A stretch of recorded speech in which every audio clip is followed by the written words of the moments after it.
Improvement in Destiny 2 has become what seems to be an afterthought for the majority of players. Many of players have no interest in improving at any aspect of the game when they earn the same loot for any outcome of the game in the case of things like Iron Banner, Gambit, and other PvP game modes. When it comes to trials, these players earn their loot by waiting for the Monday night flawless pool or sitting in a streamer's chat typing !raffle every 40 minutes.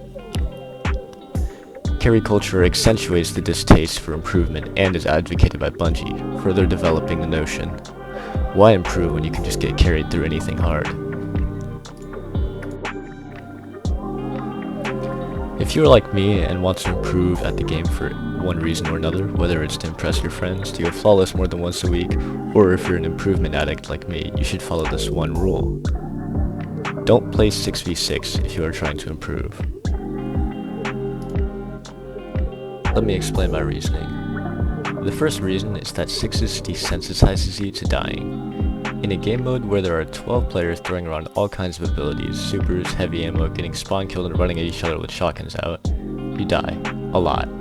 Whether it's within your control or not.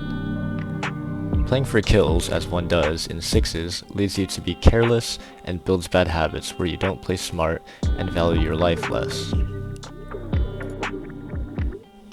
The next reason is the other side of the coin.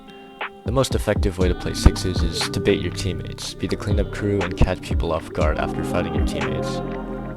While this results in higher KDA and higher kill counts sometimes, it doesn't actually mean you're improving at the game. Crouching in the back of the map with a pulse rifle doesn't make you a smarter player despite your stats being better. You know who you are. These two reasons lead to poor development of a very important skill to master as a player: controlled aggression.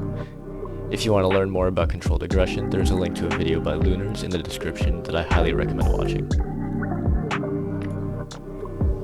And finally, the last reason to avoid 6s is that the game's connection is hosted on a peer-to-peer basis, which leads players or even whole lobbies into having poor connection issues, becoming worse the more players are in a lobby. Non-distance optimized connections can result in lobbies with 12 players having awful connections even if one person in a lobby lives far away from the others. I'm no expert on the subject, but I will leave a link to an explanation of Destiny's connection model in the description.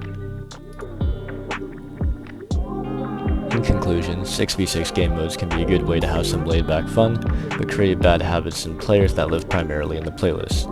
These habits create a poor understanding of what's effective and new to the development of controlled aggression.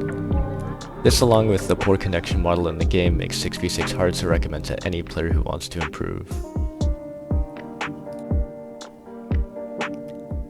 What I play. In my case, my favorite ways to play are scrims and the elimination playlist if there's not enough people to play with.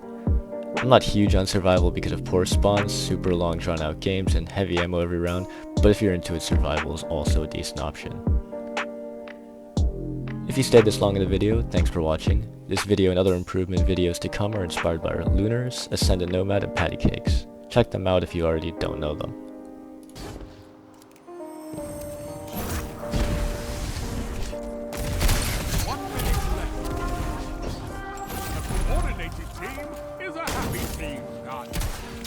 I can see those smiles from here. You work remarkably well under pressure. Your enemies must be baffled.